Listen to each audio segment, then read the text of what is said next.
ഇത് നമ്മൾ നല്ല ചൂടോട് കൂടിയിട്ട് ചായയുടെ കൂടെ കഴിക്കാൻ വേണ്ടിയിട്ട് പറ്റുന്ന കുറച്ച് എരിവൊക്കെയുള്ള ഒരു പലഹാരമാണ് നമ്മൾ ഉണ്ടാക്കാൻ വേണ്ടിയിട്ട് പോകുന്നത്. ഇതിലേക്ക് ആയിരുന്നാലും നമുക്ക് ഒരുപാട് സാധനങ്ങളൊന്നും ആവശ്യമൊന്നുമില്ല. നമ്മൾ വീട്ടിലുള്ള സാധനങ്ങൾ വെച്ചിട്ട് ഭയങ്കര സിമ്പിളായിട്ട് റെഡി ആക്കിയിട്ട് എടുക്കണം ഒരു പലഹാരമാണ് ഉണ്ടാക്കാൻ വേണ്ടിയിട്ട് പോകുന്നത്. പിന്നെ അതേപോലെ തന്നെ നമ്മൾ ഞാൻ കിച്ചണിൽ ലാസ്റ്റ് അപ്ലോഡ് ചെയ്തിട്ടുണ്ടായിരുന്നത് ഒരു സ്നാക്ക് റെസിപ്പി തന്നെയായിരുന്നു ചെയ്തിട്ടുണ്ടായിരുന്നത്. അത് കുട്ടികൾക്കൊക്കെ നല്ല ഇഷ്ടമാവണ ഒരു പലഹാരമാണ് ചെയ്തത്. അതായിരുന്നാലും നല്ല ഹെൽത്തി ആയിട്ടുള്ള ഒരു പലഹാരമാണ്. അപ്പോൾ നിങ്ങൾ ആ വീഡിയോ നിങ്ങൾ കാണാത്തവരുണ്ടെന്ന് വെച്ചാൽ ആ വീഡിയോ വേണ്ടിയിട്ട് കാണാൻ വേണ്ടിയിട്ട് മറക്കരുത്. കുട്ടികൾക്കൊക്കെ ഉണ്ടാക്കി കൊടുക്കാൻ വേണ്ടിയിട്ട് മറക്കരുത്. അത് കുട്ടികൾക്കൊക്കെ ആയിരിക്കും കൂടുതൽ ഇഷ്ടം ഉണ്ടാവുക. പക്ഷേ ഇത് വലിയവർക്കൊക്കെ എന്തായിരുന്നാലും നല്ല ഇഷ്ടമായിരിക്കും. അപ്പോൾ നമുക്ക് ഒട്ടും സമയം കളയാൻ തന്നെ നമ്മുടെ ചായ പലഹാരം നമുക്ക് റെഡിയാക്കാം. അപ്പോൾ ഇനി ഇതിലേക്ക് വേണ്ട സാധനങ്ങൾ എന്തൊക്കെയാണെന്ന് ഫസ്റ്റ് ഞാൻ പറയാം. പിന്നെ ഇതിലേക്ക് നമുക്കൊരു കോട്ടിങ് ആവശ്യമുണ്ട്. അപ്പോൾ ഇതിൻ്റെ പുറത്തൊരു കോട്ടിങ് കൊടുത്തിട്ടാണ് നമ്മളിത് ഫ്രൈ ചെയ്തിട്ട് എടുക്കുന്നത്. അപ്പോൾ ആ കോട്ടിങ് കൊടുക്കാൻ വേണ്ടിയിട്ട് ഒന്നല്ലെങ്കിൽ ഇഡ്ഡലി മാവ് എടുക്കുക, അല്ലെങ്കിൽ ദോശമാവ് എടുക്കുക. രണ്ടായിരുന്നാലും കുഴപ്പമില്ല. ഇപ്പോൾ നിങ്ങളുടെ അടുത്ത് ഇഡ്ഡലി മാവോ ദോശമാവോ ഇല്ലയെന്ന് വെച്ചിട്ടുണ്ടെങ്കിൽ കുറച്ച് മൈദപ്പൊടിയിൽ കുറച്ച് തൈരും കൂടിയിട്ട് മിക്സ് ചെയ്തിട്ട് അങ്ങനെ ബാറ്റർ ഉണ്ടാക്കിയിട്ട് അങ്ങനെ റെഡി ആക്കിയിട്ട് എടുക്കാം. പക്ഷേ ദോശമാവ് അല്ലെങ്കിൽ ഇഡ്ഡലി മാവിൽ ചെയ്യുന്നതായിരിക്കും കൂടുതൽ നല്ല ടേസ്റ്റ് ഉണ്ടാവും. അപ്പോൾ എൻ്റെ അടുത്ത് ഇവിടെ ഓൾറെഡി രാവിലെ ഇഡ്ഡലി ഉണ്ടാക്കിയേക്കണം മാവ് കുറച്ചിരിക്കുന്നുണ്ട്. അപ്പോൾ അതാണ് നമ്മൾ ഇതിൻ്റെ പുറത്ത് കോട്ടിങ് ആയിട്ട് കൊടുക്കണേ കേട്ടോ. അപ്പോൾ അത് ഓൾറെഡി നമ്മുടെ വീട്ടിൽ ഉണ്ടെന്ന് വെച്ചിട്ടുണ്ടെങ്കിൽ നിങ്ങളിത് റെഡി ആക്കിയിട്ട് നോക്കിക്കോ. അപ്പോൾ ഇതിലേക്കുള്ള സാധനങ്ങൾ എന്തൊക്കെയാണെന്ന് വെച്ചിട്ടുണ്ടെങ്കിൽ ഞാനിവിടെ പച്ച പപ്പായ എടുത്തിട്ടുണ്ട്. ഇത് മുഴുവനും വേണ്ടട്ടാ. ഇത് ഞാൻ വേറൊരു കറി വയ്ക്കാൻ വേണ്ടിയിട്ട് വാങ്ങിച്ചതാണ്. അപ്പോൾ ഇതിൽ നിന്ന് നമുക്ക് കുറച്ച് ആവശ്യമുള്ളൂ. ഞാൻ കാണിക്കാൻ എന്തോരം എടുക്കണേന്നുള്ളത്. അപ്പോൾ പച്ച പപ്പായ, പിന്നെ വേണ്ടത് ക്യാരറ്റ്. ഇതും മുഴുവൻ വേണ്ട, കുറച്ചൊക്കെ ആവശ്യമുള്ളൂ. പിന്നെ ഞാൻ ഒരു വലിയൊരു ഉരുളക്കിഴങ്ങ് പുഴുങ്ങിയെടുത്തിട്ടുണ്ട്. പിന്നെ ഇതിലേക്ക് നമുക്ക് കുറച്ച് അരിപ്പൊടി, അത് നമ്മുടെ മിക്സിങ് റെഡി ആയി കഴിഞ്ഞ് കഴിഞ്ഞിട്ട് നമുക്ക് കയ്യിൽ വെച്ചിട്ട് ഉരുട്ടാൻ വേണ്ടിയിട്ട് പറ്റുന്നില്ല എന്ന് വെച്ചിട്ടുണ്ടെങ്കിൽ നമുക്ക് കുറച്ച് അരിപ്പൊടി വേണം. പിന്നെ നമ്മൾ ഈ പപ്പായയും പിന്നെ ക്യാരറ്റ് നമ്മളൊന്ന് ഗ്രേറ്റ് ചെയ്തെടുത്ത് കഴിഞ്ഞിട്ട് അത് നമ്മൾ ഒന്ന് ചെറുതായിട്ടൊന്ന് വേവിച്ചിട്ട് എടുക്കണമല്ലോ. അപ്പോൾ അത് വേവിച്ചിട്ട് എടുക്കാൻ വേണ്ടിയിട്ട് ഒരു വലിയൊരു സവാളയുടെ പകുതി എടുത്തിട്ടുണ്ട്. പിന്നെ ഒരു കഷ്ണം ഇഞ്ചിയും ഇത്രയ്ക്ക് വേണ്ട കേട്ടോ. അത് ഞാൻ കട്ട് ചെയ്യുമ്പോൾ കാണിക്കാം. ഇഞ്ചിയും പിന്നെ പച്ചമുളകും പിന്നെ കറിവേപ്പിലയും പിന്നെ കടുകും പൊട്ടിക്കും. പിന്നെ ഞാനിവിടെ കുറച്ച് ഉഴുന്ന് എടുത്ത് വെച്ചിട്ടുണ്ട്. ഉഴുന്ന് നമ്മളൊന്ന് വറുത്തിടാം നമുക്ക്. പിന്നെ കുറച്ച് മഞ്ഞൾപ്പൊടിയും ചേർക്കാം. പിന്നെ കുറച്ച് ഗരം മസാല, അതൊക്കെ ഞാൻ അതിൻ്റെ കൂടെ വരുമ്പോൾ ഞാൻ കാണിക്കാം. മെയിനായിട്ട് നമുക്ക് ഇത്രയ്ക്ക് സാധനങ്ങളാണ് വേണ്ടത്. ഉരുളക്കിഴങ്ങ് ഓൾറെഡി പുഴുങ്ങി വെച്ചിട്ടുണ്ട്. അപ്പോൾ നമുക്ക് പച്ചപ്പപ്പായയും പിന്നെ ക്യാരറ്റും നമുക്കൊന്ന് ഗ്രേറ്റ് ചെയ്തിട്ട് എടുക്കാം.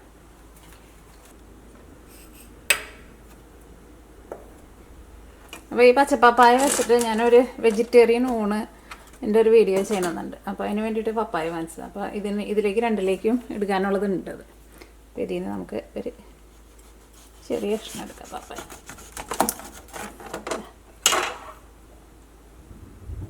ഇല്ല, ഇത്രയ്ക്ക് മതി. ഇതേപോലെ തന്നെ ക്യാരറ്റ് ആയിരുന്നാലും, ഇത് ഭയങ്കര വലിയ ക്യാരറ്റ് ആയിരുന്നാലും നമുക്ക് കുറച്ച് മതി.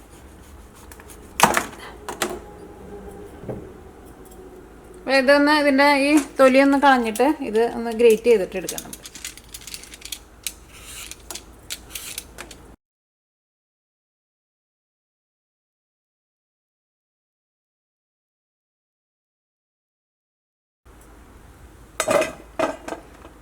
ഇത് കഴുകിയെടുക്കട്ടെ.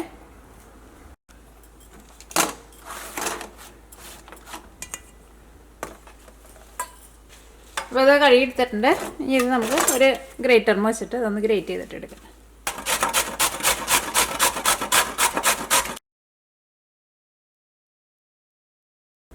അപ്പോൾ നമ്മൾ പപ്പായ ഗ്രേറ്റ് ചെയ്തെടുത്തിട്ടുണ്ട്. ഇനി നമുക്ക് ക്യാരറ്റും കൂടിയിട്ട് ഗ്രേറ്റ് ചെയ്തിട്ട് എടുക്കാം. ഇത് ഞാൻ തന്നെ ചെയ്താൽ മതി.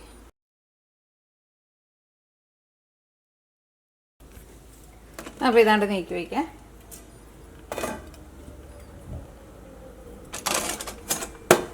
ഇനി അടുത്തത് നമുക്കിതിലേക്ക് സവോള വേണം. സവോള കട്ട് ചെയ്തിട്ട് എടുക്കാം.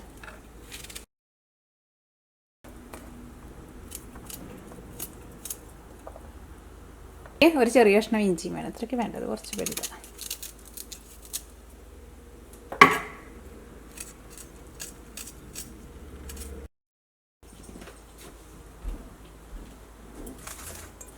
ഇഞ്ചി നല്ല കനം കുറച്ചിട്ട് അതേപോലെ കട്ട് ചെയ്തിട്ട് എടുക്കുക. പിന്നെ എരിവിന് വേണ്ടിയിട്ട് പച്ചമുളക്, അത് നിങ്ങളുടെ എരിവിനനുസരിച്ചിട്ട് എടുക്കാം കേട്ടോ. നമ്മുടെ ക്യാരറ്റും പിന്നെ പപ്പായയും ഗ്രേറ്റ് ചെയ്ത് റെഡി ആയിട്ടുണ്ട്. പിന്നെ നമുക്ക് ഇതിലേക്ക് മസാല ഉണ്ടാക്കാനുള്ള നമ്മുടെ സവോളയും ഇഞ്ചിയും പച്ചമുളകും കറിവേപ്പിലയും റെഡി ആയിട്ടുണ്ട്. അപ്പോൾ ഇനി ഇത് നമുക്ക് ഇതിലേക്ക് ഈ മസാല നമുക്ക് റെഡിയാക്കാം ഫസ്റ്റ്. അപ്പോൾ മസാല റെഡിയാക്കാനുള്ള നമ്മുടെ പാൻ നന്നായിട്ട് ചൂടായിട്ടുണ്ട്. ഇതിലേക്ക് ആവശ്യത്തിന് ഓയിൽ ഒഴിക്കാം. നിങ്ങൾക്ക് ഇഷ്ടമുള്ള ഓയിൽ റെഡിയാക്കാം കേട്ടോ.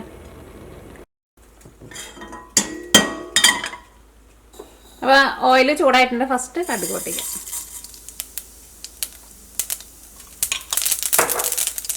കുറച്ച് ചെറിയ ജീരകം ചേർക്കാം.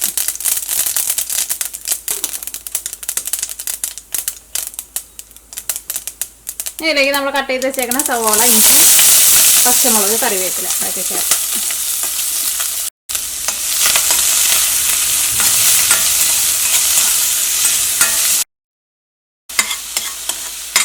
ഈ സവോള ചേർക്കാൻ പോണതിന് മുമ്പ് നമുക്ക് ഞാൻ കുറച്ച് ഉഴുന്ന് എടുത്ത് വെച്ചിട്ടുണ്ടായിരുന്നു. ഉഴുന്നും ഒന്ന് മുരിയിക്കേണ്ട ആവശ്യമുണ്ടായിട്ടാണ്. അപ്പോൾ എന്താ ഞാൻ മറന്നുപോയത്. അത് നമുക്കൊരു സൈഡിലേക്ക് ഒന്ന് ഒതുക്കി വെച്ചിട്ട് നമ്മുടെ ഉഴുന്നിനെ ഒന്ന് വറുത്തെടുക്കാം.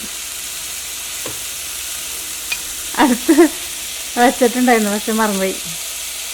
ശരി, അതിൽ വെച്ചെടുക്കട്ടെ. അപ്പോൾ 1 ടേബിൾ സ്പൂൺ ഉഴുന്നാട്ട ചേർക്കുന്നത്. കാരണം ഉഴുന്ന് കൂടിയിട്ട് ചേർക്കണം. അപ്പോഴായിരിക്കും അതിങ്ങനെ ഇടയ്ക്ക് ഒന്ന് കടിക്കാൻ വേണ്ടിയിട്ട് കിട്ടുമല്ലോ നമുക്ക്. ഒന്ന് മുരിഞ്ഞ നല്ലൊരു ഗോൾഡൻ കളറായിട്ടുണ്ട്. ഇങ്ങനെ ഗോൾഡൻ കളറായി കഴിഞ്ഞിട്ട് മാത്രം സവോള ചേർക്കാൻ മതി. അപ്പോൾ സവോളയൊക്കെ ആയിരുന്നാലും നന്നായിട്ടൊന്ന് വഴന്ന് വന്നിട്ടുണ്ട്. വഴന്ന് വരാമെന്ന് വെച്ചിട്ടുണ്ടെങ്കിൽ നന്നായിട്ടൊന്ന് സോഫ്റ്റായിട്ട് വരണം.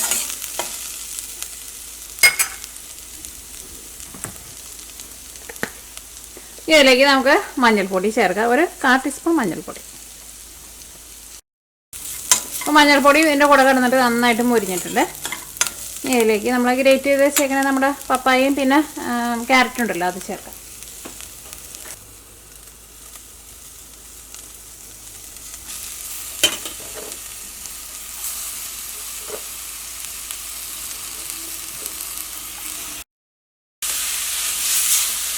ഇതിന് ഒരുപാട് വേവൊന്നുമില്ല കേട്ടോ. ഒന്ന് നന്നായിട്ടൊന്ന് ചൂടായാൽ മതി. പെട്ടെന്ന് വെന്ത് കിട്ടും നമുക്ക്. കാരണം പിന്നെ നമ്മളിത് ഗ്രേറ്റ് ചെയ്ത് എടുത്തിട്ടുണ്ടല്ലോ. അപ്പോൾ നമുക്കൊരു മീഡിയം ഫ്ലെയിമിൽ ഒരു 2-3 മിനിറ്റ് നമുക്കൊന്ന് മൂടി വയ്ക്കാം. കുറേ നേരം ഇട്ടിട്ട് വേവിക്കേണ്ട ആവശ്യമില്ല.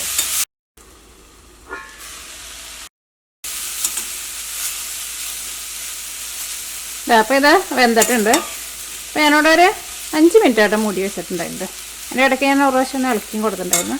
ഇതിലേക്ക് നിങ്ങൾക്ക് ടേസ്റ്റിന് വേണ്ടിയിട്ട് ഗരം മസാല ടേസ്റ്റ് ഇഷ്ടമാണെന്ന് വെച്ചിട്ടുണ്ടെങ്കിൽ കുറച്ച് ഗരം മസാലയും കൂടിയിട്ട് ചേർക്കാം. നിങ്ങൾ ടേസ്റ്റിനനുസരിച്ചിട്ട് നിങ്ങൾ ചേർക്കാം.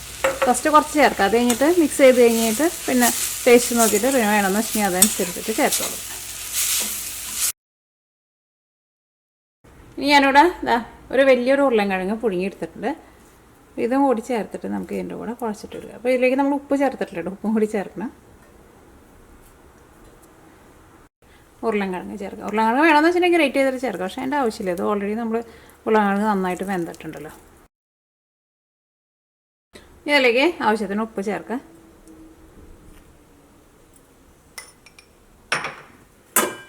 ഇതെല്ലാം കൂടിയിട്ട് നമുക്ക് കൈ കൊണ്ട് തന്നെ നന്നായിട്ടൊന്ന് മിക്സ് ചെയ്തിട്ട് എടുക്കാം. ഇത് നമുക്ക് ഇഷ്ടമുള്ള ഷേപ്പാക്കിയിട്ട് എടുക്കാം. കൈ കഴുകിയിട്ടുണ്ടെന്ന് വെച്ചിട്ടുണ്ടെങ്കിൽ പിന്നെ നമ്മുടെ കൈമ പിടിക്കില്ല. അല്ലെങ്കിൽ നമ്മുടെ കൈമ ഓൾറെഡി പിടിച്ചിരിക്കുന്നത് കൊണ്ട് തന്നെ പിന്നെയും കൈമ പിടിക്കും. ഇതാ നോക്കിക്കേ. ഞാനിവിടെ അങ്ങനെ റൗണ്ട് തന്നെയുള്ള ഷേപ്പായിട്ടാണ് റെഡിയാക്കിയിട്ട് എടുക്കുന്നത്.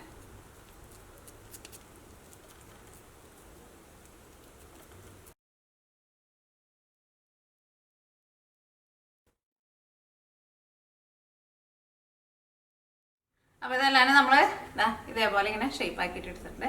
ഇത് നിങ്ങൾക്കിപ്പോൾ ഇത്രയ്ക്ക് ഇപ്പോൾ ഒരുമിച്ച് ഉണ്ടാക്കേണ്ടതെന്ന് വെച്ചിട്ടുണ്ടെങ്കിൽ ഫ്രിഡ്ജിൽ എടുത്ത് വെച്ചാലും ഒരു കറണ്ട് പോകാത്ത ഫ്രിഡ്ജൊക്കെയാണെന്ന് വെച്ചിട്ടുണ്ടെങ്കിൽ ഒരാഴ്ച വരെ കേട് വരാണ്ടിരിക്കട്ടെ.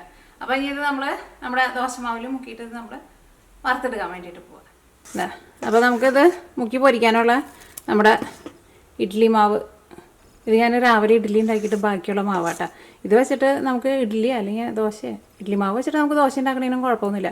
പക്ഷേ ഇഡ്ഡലി ഉണ്ടാക്കുമ്പോൾ മാവ് ഇതേപോലെ കുറച്ചിങ്ങനെ തിക്കായിട്ടിരിക്കണം. ഭയങ്കര തിക്കായിട്ട് ഇരുന്നിട്ടുണ്ടെങ്കിൽ ഇഡ്ഡലി സോഫ്റ്റായിട്ട് കിട്ടില്ല കേട്ടോ. ഇനിയിപ്പോൾ ഇത് വെച്ചാൽ നമുക്ക് ദോശ ഉണ്ടാക്കണമെന്ന് വെച്ചിട്ടുണ്ടെങ്കിൽ ഇതിലേക്ക് കുറച്ചും കൂടി വെള്ളം ഒഴിച്ചിട്ട് ഒന്നുകൂടി ഒന്ന് ലൂസാക്കിയിട്ട് ഇടണം. എന്നാൽ മാത്രമേ ദോശ നമുക്ക് നല്ല കനം കുറച്ചിട്ട് പരത്താൻ വേണ്ടിയിട്ട് പറ്റുള്ളൂ. അപ്പോൾ നമുക്ക് ഇതിൽ നിന്ന് കുറച്ച് മാവ് എടുക്കുക. ആവശ്യത്തിനനുസരിച്ചിട്ട് നമുക്ക് കുറേശ്ശെ മാവ് എടുക്കുക. അല്ലെങ്കിൽ ഫുള്ള് നമ്മൾ ഇതിനകത്തിട്ട് മുക്കിയിട്ടുണ്ടെങ്കിൽ നമ്മുടെ മാവ് നാശമായി. ഇത്രയും മതി നമുക്ക്.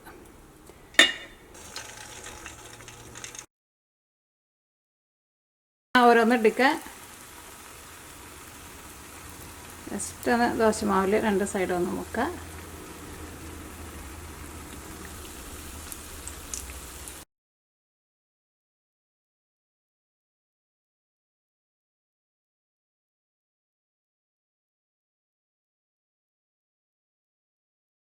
അപ്പോൾ നമ്മുടെ പലഹാരം റെഡി ആയിട്ടുണ്ട്. എടുക്കുമ്പോൾ നന്നായിട്ട് മുരിച്ചിട്ട് എടുക്കണം കേട്ടോ. അപ്പോഴായിരിക്കും നല്ല എന്താ പറയുക, പുറത്തെ ആ കോട്ടിങ് നല്ല ക്രിസ്പി ആയിട്ടിരിക്കുക. ഇതാ നോക്കിക്കേ,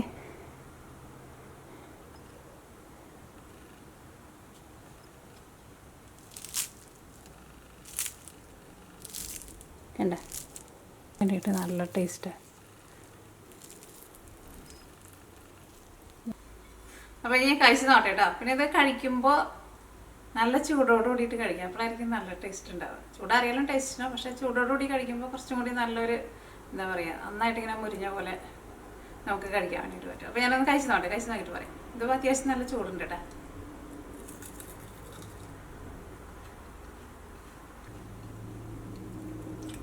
പുറത്തെ കോട്ടിങ്ങും അത്യാവശ്യം നന്നായിട്ടുണ്ട് കേട്ടോ.